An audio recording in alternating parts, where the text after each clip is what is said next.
Yeah. So busy over there. Hi, you guys. All right, everyone. Thank you very much for being here. Great to see all of you. We do have some announcements as we proceed with our briefing, and then, of course, happy to take some questions. This week, the UN is serving as host to an unproductive and ill-timed conference on the so-called two-state solution in New York City. This is a publicity stunt that comes in the middle of delicate diplomatic efforts to end the conflict in Gaza. Far from promoting peace, the conference will prolong the war, will embolden Hamas, and reward its obstruction and undermine real-world efforts to achieve real peace. As Secretary Rubio has made clear, this effort is a slap in the face to the victims of October 7th and a reward for terrorism. It keeps hostages trapped in tunnels. The United States will not participate in this insult, but will continue to lead real-world efforts to end the fighting and deliver a permanent peace. Our focus remains on serious diplomacy, not stage-managed conferences designed to manufacture the appearance of relevance. Also, the United States welcomes the ceasefire declaration announced yesterday between Cambodia and Thailand. We commend both governments for taking this important step to ease tensions along the border. President Trump and Secretary Rubio spoke with their Cambodian and Thai counterparts on July 26th to underscore the need for an immediate cessation of the violence. Building on those conversations, the United States, working in close coordination with the government of Malaysia, co-organized the ceasefire talks in Kuala Lumpur on July 28th. These talks provided a vital platform for both parties to come together in good faith and ultimately reach agreement on a ceasefire. We are also grateful to Malaysian Prime Minister Anwar Ibrahim for his leadership and for hosting the ceasefire talks. President Trump and Secretary Rubio remain firmly committed to an immediate cessation of violence and expect the governments of Cambodia and Thailand to honor their commitments to end this conflict. Further, in the aftermath of the recent typhoon and tropical storm that have devastated the Philippines, the United States remains committed to supporting the Philippine government in assessing the needs and providing critical assistance. The State Department is deploying a U.S.-based team to strengthen the local relief efforts, including supporting food distribution efforts for displaced families and coordinating logistics for relief efforts led by the government of the Philippines. To date, we have helped transport tens of thousands of food packs to the hardest-hit communities, ensuring vital resources reach those in need. This collaboration underscores the enduring partnership and strong ties between the United States and the Philippines. Finally, in today's topper, yesterday, President Trump announced a trade deal with the European Union, fundamentally rebalancing the economic relationship between the world's two largest economies. This deal marks a generational modernization of the transatlantic alliance and will provide Americans with unprecedented levels of market access to the European Union. The deal bolsters America's economy and manufacturing capabilities. The EU will purchase $750 billion, with a B, my favorite, of U.S. energy and make new investments of $600 billion in the United States, all by 2028. Through decisive leadership and an unyielding commitment to American workers, President Trump has delivered yet another agreement that positions the United States as the world's preeminent destination for investment, innovation, and advanced manufacturing. Since day one, President Trump challenged the assumption that American workers and businesses must tolerate unfair trade practices that have disadvantaged them for decades and contributed to our historic trade deficit. Yesterday's announcement opens up historic market access to the second largest economy in the world, reestablishing the strong, positive, long-term relationship between the United States and its key ally, the European Union. And before we begin, and I'll take your questions, we've switched things up a little bit here in the front row. I'm looking at some new faces, while all the faces that you guys recognize at home, watching the briefings for these last 6 months, recognize. I have to say that the bullpen members and the individuals that you see on camera have their own fan bases, if you will. So people are excited, of course, each day to see the exchanges, and I appreciate that. But what people may not know are the number of people who come to this room for each briefing, who are journalists with outlets that speak to people around the world. And we think it's time, as I'm used to seeing, well, you far back there, nice to see you, Nadia as well. But I'll be introducing you to the front row today. It'll change for each briefing. But this is an opportunity for us to get to know you, for further experience and advancement, for the nature of what Americans in the world see as we answer these questions. Saeed, of course, has his own fan club. But nice to see you over here. It's a little confusing as opposed to over there. So just as a reminder, for those of you watching at home, whether it be C-SPAN, of course, or our State Department account on X, et cetera, wherever you may be viewing us. First, over here is Saeed. Saeed is with Al-Quds, a bullpen member, as a matter of fact. And Tim with the Washington Examiner here. Welcome aboard, Tim. We also have Yelena, yes, from NTN from Colombia. Vaughn is here with Washington Times. And Danielle, as we noted, and Nadia, who you've also gotten to know here at our briefing. So welcome to the front row. Again, it will change for each briefing. I don't know what Tommy has in mind for Thursday. He'll be briefing on Thursday as usual.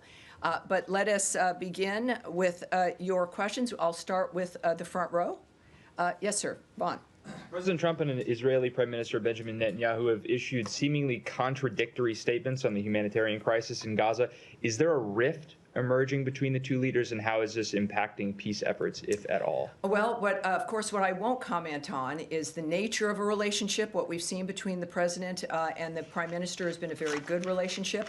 Certainly, this is a fluid, dynamic situation.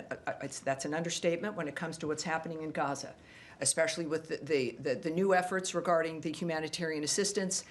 Certainly, the president's point of view regarding what we need to do and continue to do, which we have been doing, which is facilitating the food assistance through GHF, but also, of course, the financial investment and the president's work and this government's work and Secretary Rubio's work to stop the carnage, to have a ceasefire, to get the hostages released, and to have the killing stopped. I think that when we look at the nature of remarks by the president, there's one thing that's clear. That everyone can agree on is that it is his humanitarian nature to focus on diplomatic solutions, but he is a realist and and he'll go and do what he needs to realize what his goals are, which is peace and a ceasefire. And also, I think the recognition that no one has denied, we have not denied it in this room, that the humanitarian assistance to this point has not been enough. My argument has been is that it would never be enough in that obscene, unnatural environment.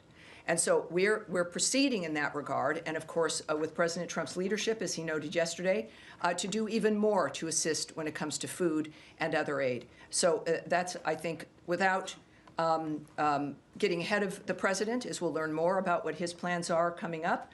We know the secretary, of course, has led the way in this regard as well. But the focus remains certainly the humanitarian aid, and our focus remains also on a ceasefire and ending that carnage. All right. Yes. Yeah, thank you, Tommy. I like this disposition. It's really nice. Don't get used to it. Okay. All right. I have two questions, if you don't mind. The first one is about the United Nations conference that is taking place in New York. You just read the statement. We heard the president. We all agree that Hamas attacked Israel October 7th. But there were like 193 nations attending. So my question, led by the French and the Saudis, that struck a deal also with the United States in a couple of months ago. So we understand there's going to be, hopefully, the president is only 6 months in his mandate with the secretary, and they're fighting for a peace deal. But how sir? The question is how the State Department envision the future for the Palestinian and the Palestinian state. Yes. Is there going to be a Palestinian state, or they're pushing for well, one state first of all, solution? the president has noted, as has Secretary Rubio, that at least they are envisioning a future, which is not something that most people can say. All of their work has led to getting to a point where we can discuss and envision that future and then act on that. Regardless of the conflict that has been worked on, whether it's Russia, Ukraine, the Gaza Strip, or anywhere else, you can't really begin to contemplate what's next until people stop killing each other. We are still at that point. We have not, because of Hamas's recalcitrance and refusal to lay down its arms, refusal to release the hostages, we're not at a point where we're looking at, what is next. We know things will have to be rebuilt. The president has made remarks in that regard. But from the beginning, calling for new ideas and a new way forward so that it's not just a repeat of what we've experienced for generations now. And if I can do a follow-up about the Gaza Humanitarian Foundation. Yesterday, the president also talked with the UK Prime Minister, and the UK will help in the Humanitarian Foundation, in the aid. So what are we going to see next? Is the president at the State Department see that this organization somehow maybe is not working out for different reasons?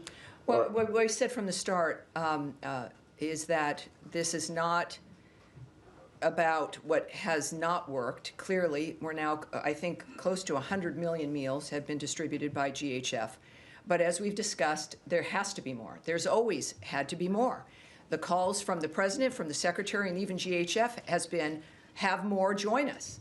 There needs to be more ideas, more movement. We know, of course, there have been some airlifted airdrops of food. There's been corridors that there's a window for corridors for delivery of more aid. And that's, of course, that's good, that's important.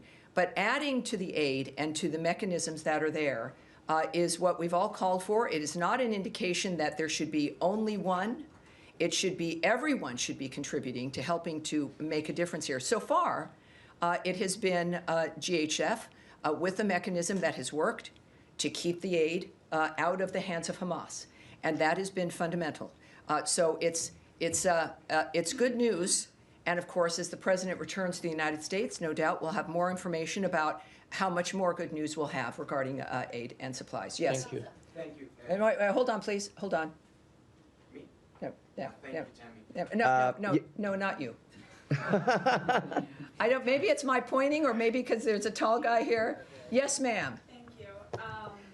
I just want to follow up on what Trump has said about setting up new food centers. Will Sure. these be part of the GHF? We don't know the framework of how something would proceed regarding the details. I'm waiting for the president to return and don't want to get ahead of him regarding announcements and what the framework would be. When do you expect this to be announced? Considering the nature of the urgency of the situation and everything that President Trump does, very quickly and very soon. But we'll let that play out when he gets here and we get the details from those involved. And if I could just follow up, the IPC has said that GHF food items require water and fuel to cook, which is largely unavailable. And the IPC's Famine Review Committee said that their analysis of the food packages supplied by the GHF shows that their distribution plan would lead to mass starvation. Has the U.S. vetted what supplies the GHF is providing and ensured that they are providing the necessary nutrients and that they are able to be cooked? All right, I'm going to pass this off so we can get an answer to you. I do know that, again, the issue here is getting more food, more access, more everything. That has always been at the top of our list. But when it comes to this specificity of what's being handed out, we'll get back to you. Yes, ma'am. Thanks, Tammy. The president has now said multiple times that his administration has pledged $60 million toward food and other supplies for Gaza. The State Department has only announced $30 million for the Gaza Humanitarian Foundation.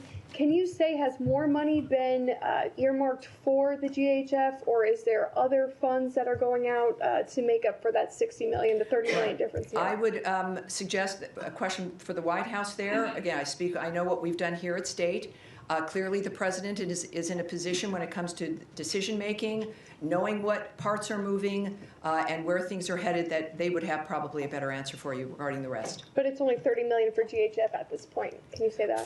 From what we, of course, have announced here at the State Department, that's in this particular, I would caution against the suggestion that with what State may have done and what's been announced is a reflection of the complete picture. So I tend to caution about those things. I will caution about that again. But this is, as we all know, a very large issue, a very fast-moving issue, and there's many different pieces that are coming together in how it moves. And so the element that we have announced is an element and does not speak to an end or a final complete piece to what it is we're doing. All right. Yes. Thank you. Just following up on Daphne's question, I had asked her about what Gaza Humanitarian Foundation is distributing specifically, this was last week's briefing, specifically the high nutrient food that is needed. Yes, I know it's come up before as well. So, yeah, yes. and you mentioned that you would take that back to get more details on the distribution. I did get a line from this department in response to my questions last week. And the State Department spokesperson had said the Gaza Humanitarian Foundation Award remains subject to strict requirements, vetting, and oversight mechanisms like all department awards. And then they also deferred to GHF on the exact food items that are being distributed. Sure. There's been a lot that's happened since you were actually last at the podium. As you know, there's been the news out of France, and also now with the UK Prime Minister saying that the UK may well recognize a Palestinian state in September at UN Week if certain conditions are not met by Israel. And then, of course, there's been wall-to-wall coverage on images of starving children, photographic evidence of that. From our colleagues covering the story on the ground in Gaza. So I just wondered whether the vetting process and the strict requirements in this department is now having to take into account, obviously, all of this evidence, this photographic evidence, and is this giving the department some pause on these funds that are meant to go out the door to this organization? First of all, some of you may have seen a remark from Anna Kelly from the White House about the president's stance and what his plans are. She said President Trump wants to alleviate the suffering for the people of Gaza because he has a humanitarian heart. He announced a new aid plan today to help Gazans obtain crucial access to food. Details are forthcoming. What I will note about what's happening on the ground, of course, is what our focus is on, which is getting more aid in, which is getting a ceasefire, which has not been accomplished because Hamas refuses to do so. From the beginning, they have been the problem about why this continues to be an issue. We know that, of course, more food aid will be going in, considerably more. And for those, as we care about the nature of nutrition and the value of that, we'll have those details for you. And GHF can be reached, many of you have reached out to them, to ask them for those details. We at the State Department, the Secretary and the President of the United States are focusing on saving lives, dealing with individuals who can stop what they're doing to create peace, And of course, as you know, the president has been frustrated on a couple of fronts regarding the killing of civilians, the using of civilians, the nature of what's happening at too many conflicts around the world, and that's what he's focused on. But it's a good issue to have, if there is a silver lining, about the fact that more food, more nutrition, more access is being created, and that's what we're doing in the meantime while still trying to stop a war that makes that zone almost impossible. Nadia. Thank you, Tammy. I have two questions. An Israeli settler called Yanon Levy, he shot and killed a Palestinian peace activist. He's a father of three. His name is Aoud al-Haddalin in the West Bank. This settler was identified by the previous administration as an extremist, and he was under sanction, both by the EU and the US. The Trump administration has lifted the sanction on him. You often say you have the same values with the Israelis. How can you make sure that this guy is accountable when he killed a civilian, especially a peace activist? Well, of course, I think it needs to be said. It shouldn't have to be said, but we decry the loss of life everywhere. That has been the hallmark of the work that this administration is doing. It is at the top of mind for Secretary Rubio and all of us who work here at the State Department for a reason, because we care about what happens with other people. Here, certainly we care about, it is American first framework, but that value is about peace around the world as well, which also helps us. I would say also that we, as you know, we don't comment on investigations that belong to another government. Israel has investigations that it's implementing regarding situations of this sort. I don't know the end result of what that's going to be, nor will I comment or speculate on what should happen. What we do know, and I don't think we should have to, we have a status here, a posture, where all of this matters to us, to the point where the president's last and only, this second term, but his last effort is to make these things better and to save people's lives. So it is, it's certainly Gaza, a war zone. We're doing our best to make a difference there, and we will wait for the result of an investigation before we have any comment. Sure, this guy in the West Bank is not in Gaza. Well, but with the West Bank and Gaza, obviously, the nature of conflicts and what we've been working on, but I appreciate that, yes, of course. It's the same, I think, it's the same argument. We see this in the West Bank. We know when there's violence in general. We saw something unfold in New York City as well with a shooting in New York City yesterday. These things touch all of us. With the hero there being a Bangladeshi immigrant, a cop for 3 years, dies defending New Yorkers. It is the American story, and it's something that we all work to help try to make a difference on. All right. The second question is, two Israeli human rights organizations found that they concluded that Israeli practice in Gaza has aspects of genocide. The Trump administration has put sanctions on UN officials who concluded the same. So are you going to sanction this human rights organization, or are you going to change your position? Well, I appreciate that, Nadia, but of course, you know, I'm not going to speculate or say what actions will be. I'm not going to comment on outrageous allegations, effectively, which have also been disputed. But I will, again, you know, I won't preview things or guess or speculate about actions in any regard. All right. Yes. Can I just ask you about the trucks that are getting into Gaza? Over the weekend, there was an uptick, I think, over 100 trucks that got in on Sunday. But at times during this crisis, there have been upwards of 300 trucks delivering humanitarian aid into Gaza. What is the number of trucks that this administration wants to see Israel allow into Gaza on a daily basis? Well, I won't discuss, of course, details with you or the content of conversations or even a specific like that. What I do know is that there's this overarching work that we've done to make sure as much can get in as possible. At the same time, we do know that the UN had noted that they were not moving material in because of the violence. We know it's a war zone. I mean, that has been the overriding issue, and how to make it safe to get food through to those who need it, versus into the hands of those who are causing the destruction and using it and weaponizing it. So we don't, I'm not going to speak to you about specifics or if that conversation has been had.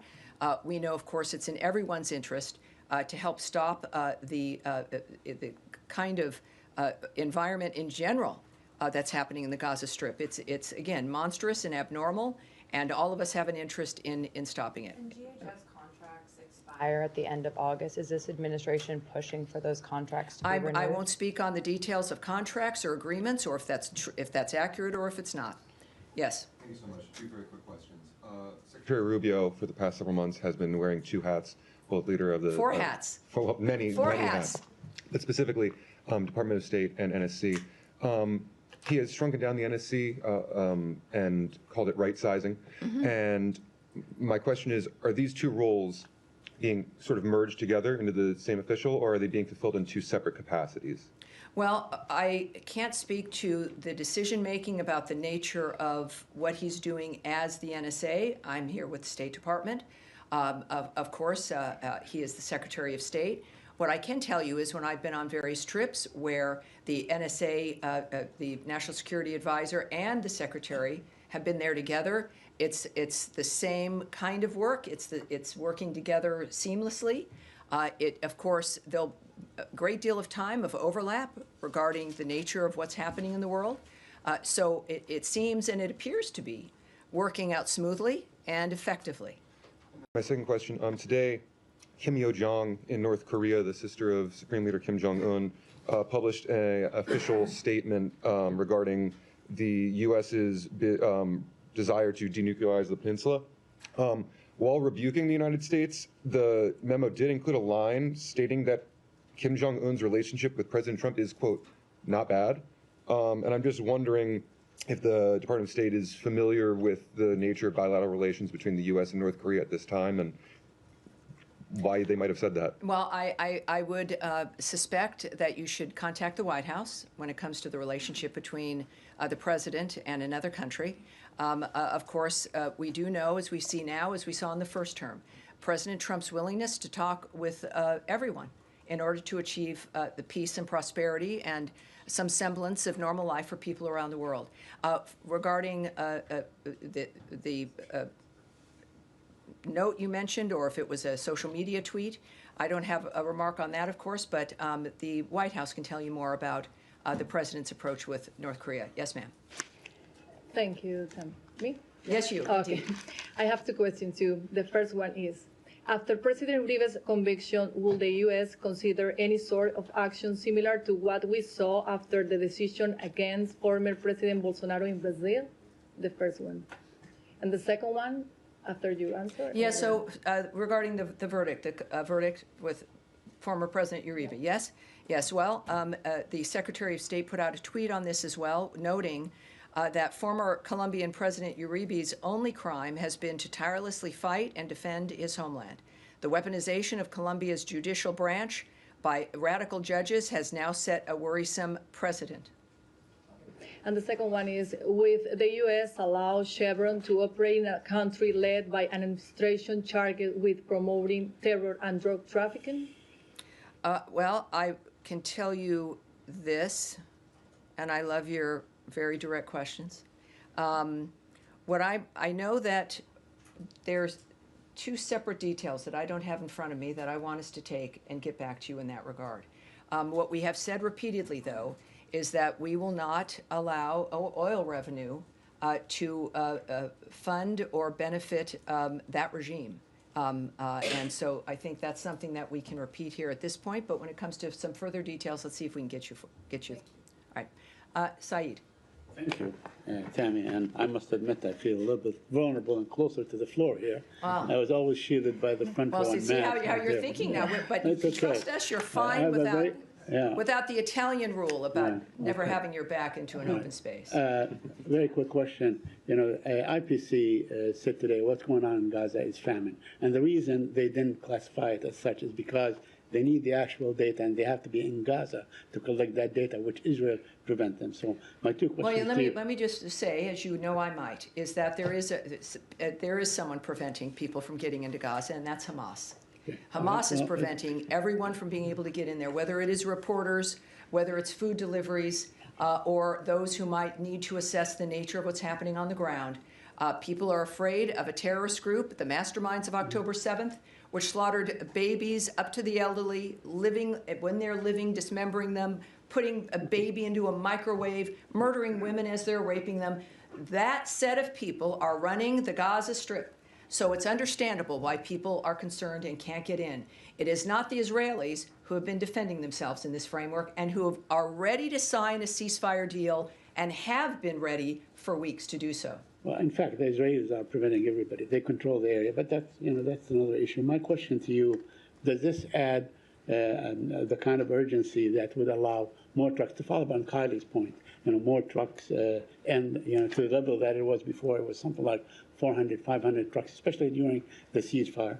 And second, would the U.S. call on Israel to allow these groups to go in and give them, the facilities they need to report actually and factually from Well, we've Gaza? had progress here from the beginning of this conversation, and with the catastrophe of October 7th and what has unfolded since then. We've discussed all the time about what we need, and we've had progress. We've had, again, close now, I think, to 100 million meals distributed by GHF. We have had more trucks now moving into the area.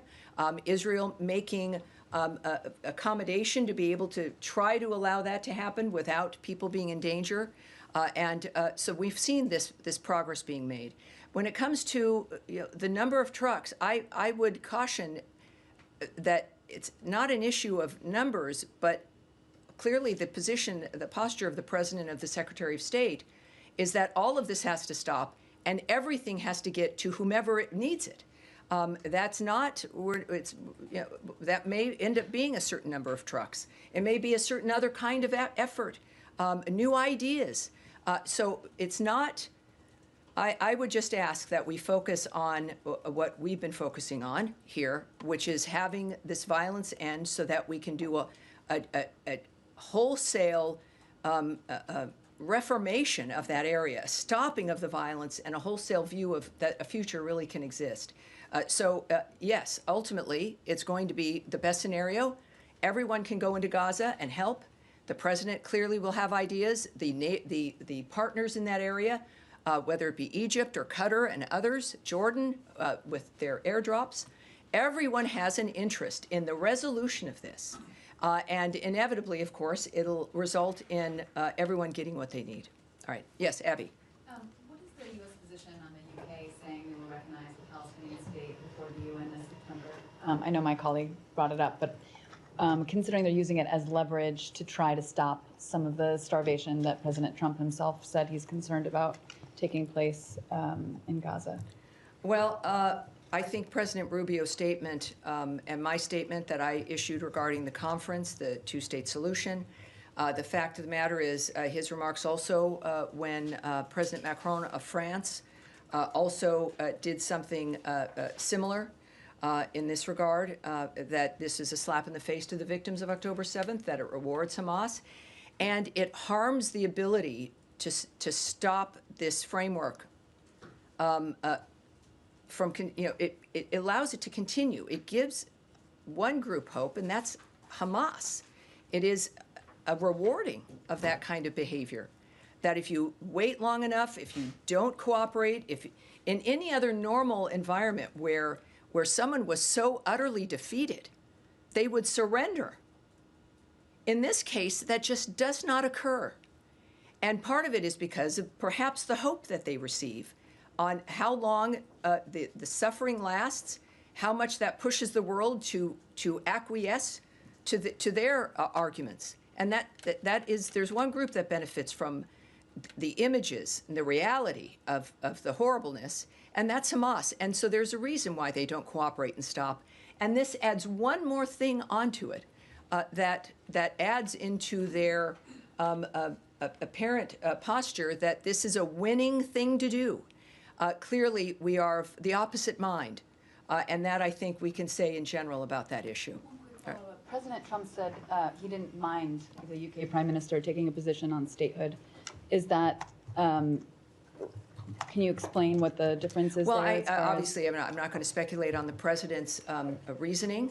But I do know that none of us are in the business of telling people not to speak their mind.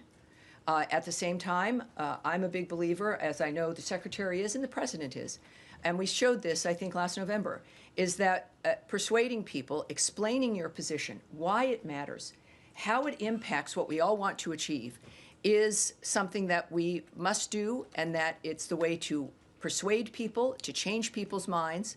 So it doesn't surprise me that that is what he said. But of course, we also know, as I described, the nature of our situation here, about what that does in our efforts to stop the carnage. Yes? Thanks so much, Tammy. Appreciate it.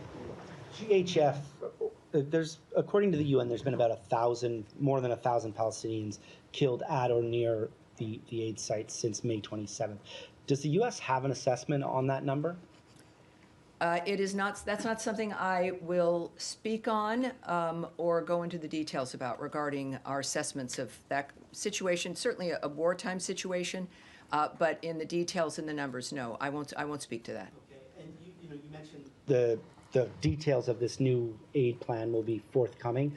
Are there people? Will they be forthcoming to the State Department, or are they coming from the State Department? Are there people in this building working on something right now? Well, it's the White House who noted that. So the White House noted that the details will be forthcoming. We, of course, all work for the President. He is the guiding hand here, and he gets ideas, and he knows more than all the rest of us know. So we are excited about his commitment, the fact that he and Mrs. Trump are humanitarians and are working first to make America first, so that Americans' lives can be predictable and strong, and we have a future we can look forward to, but also that obviously is translating around the world as well. Yes, sir. Thank you, Tammy. We'll move to Ukraine, if I may. We have new deadline, and Ukrainians are certainly hopeful that the president's new deadline and his tough words about Putin, Russia, will follow with certain concrete actions. And in fact, yesterday you told the media that now we are going to see some actions. Now, the caveat that we have 10 days to go. Can you give us a sense of you might not even have 10 days. I would just suggest, even when he set that 50-day timeline for Russia, I think one of the things I've said is, that's, who knows when that could happen. He's had timelines before in which he acted very quickly. With the President, he also noted that he shortened that timeline because he pretty much knew what the situation was. My question is, can you give us any sense of any preparation that's going on in this business so the Russians take it seriously? Well, clearly, President Trump has proven that he should be taken seriously because he's a serious man.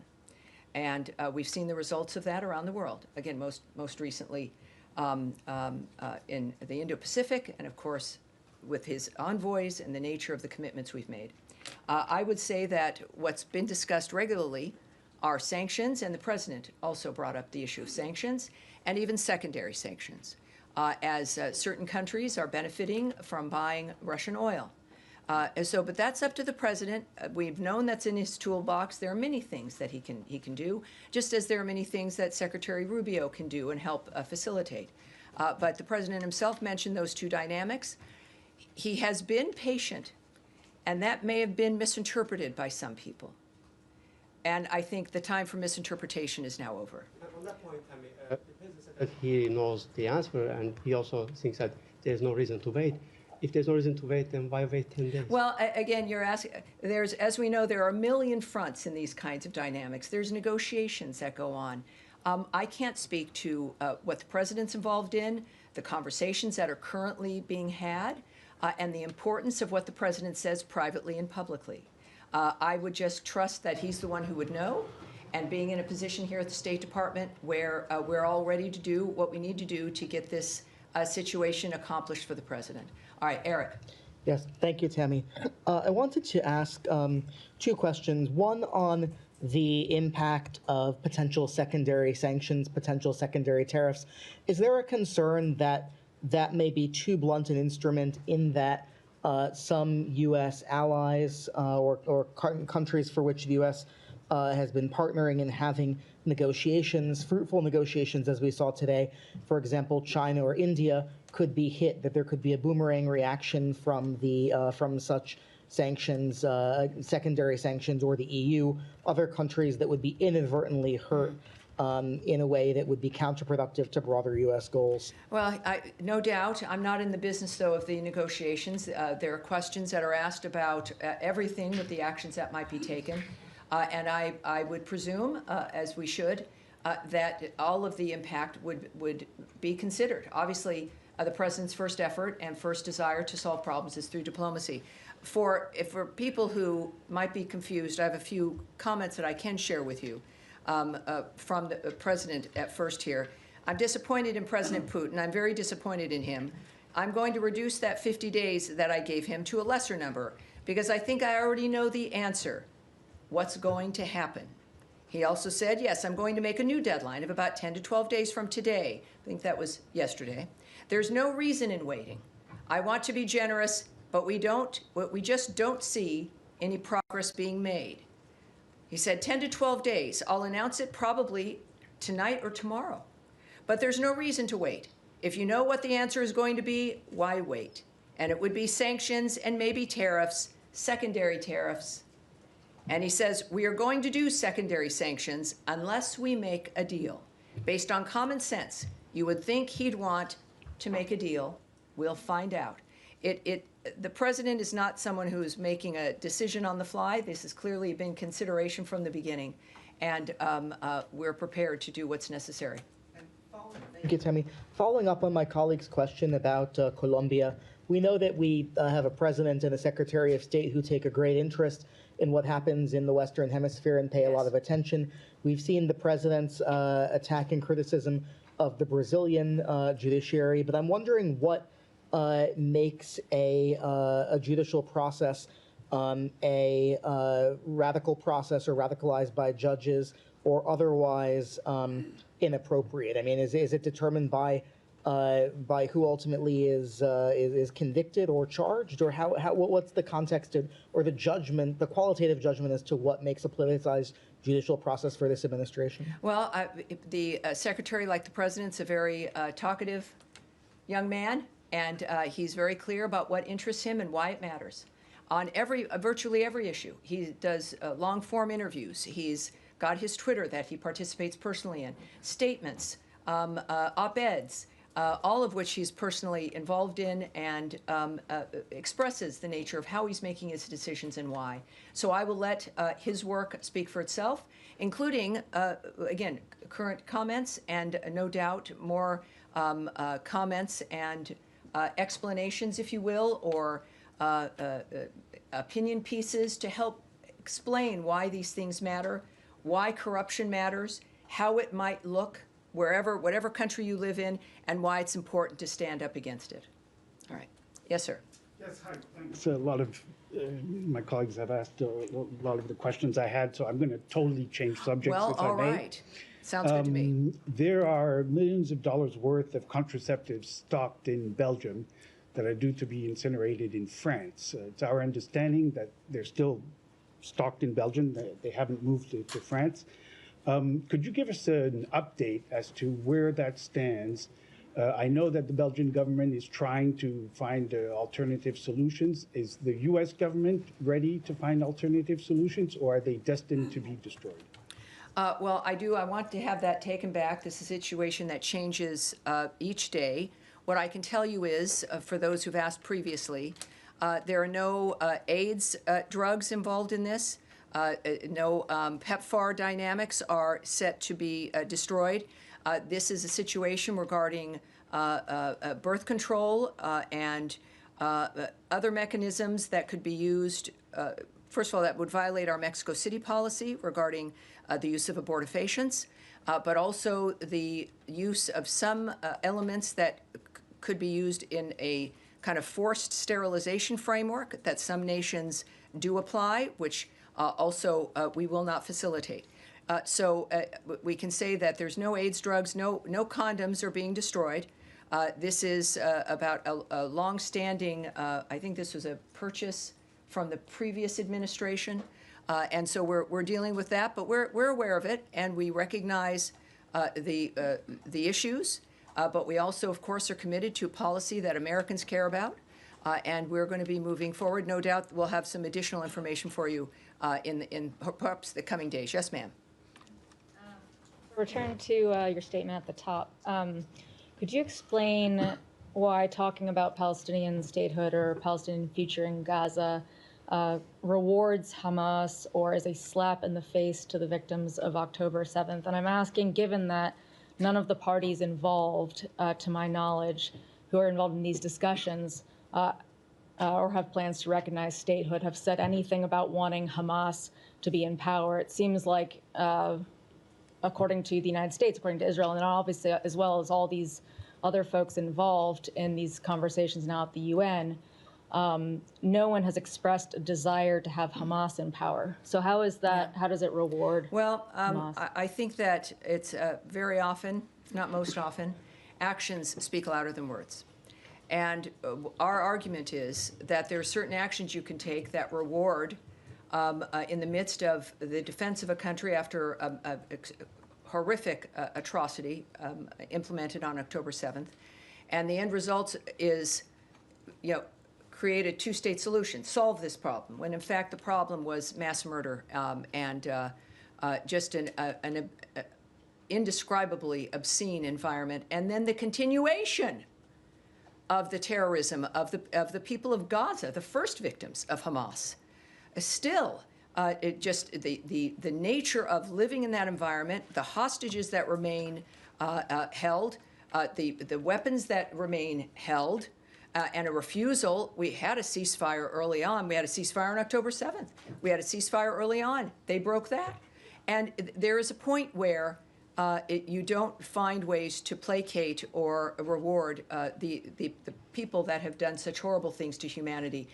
The actions of what is being suggested, and I think we've made clear here, do just that. And it is, I think everyone deserves better. Certainly first the Gazan people, but certainly the world itself. Can I follow All right, now we're going to continue. Yes, sir, in the green shirt. It has been reported that Taiwanese President Lai's trip to his Central and South American allies with transit in the U.S. has been postponed. Could you elaborate on this, or did the Washington or the State Department play a part in this delay? Well, I do have something I can tell you about this. Taiwan has not announced any travel plans for President Lai. So that is generally a hypothetical now. I know it's been in the news. There's been a lot of questions and a lot of suppositions here that have happened, but I can say that it is a hypothetical at this point. There have been no plans, travel plans for the president. There's been, as a result, nothing canceled. I can tell you, though, a reiteration that transits by high-level Taiwan officials, including presidents, are fully consistent with our longstanding policy and practice. This has not changed. And just as a reminder for people who may have not heard us say this from the podium, if they're newbies, the United States remains committed to our longstanding One China policy, which is guided by the Taiwan Relations Act, the 3 joint communiques, and the 6 assurances. The United States is committed to preserving peace and stability across the Taiwan Strait. Thank you. All right. Thank you, sir. All right, Abby, one more time. Can the State Department confirm or offer comment on reports that 2 Americans were recently detained in Iran on suspicion of spying for Israel? Have they since been released? Has the State Department or the U.S. been in touch with Iran regarding their detainment? I can't speak to that at this point, but hopefully I can soon. And I think that's going to be it for today. Thank you, everyone. And again, Thursday, a lot of these things might return with more new information, but you never know what's going to happen from one day to the next. Now, the president, I believe, will be back. Tommy Pigott will be at this podium. And thank you so much for being with me today. And my thanks to our guests here on the front row. It was great getting to know you. I appreciate it. And we'll see you again on Thursday. Thanks, everybody.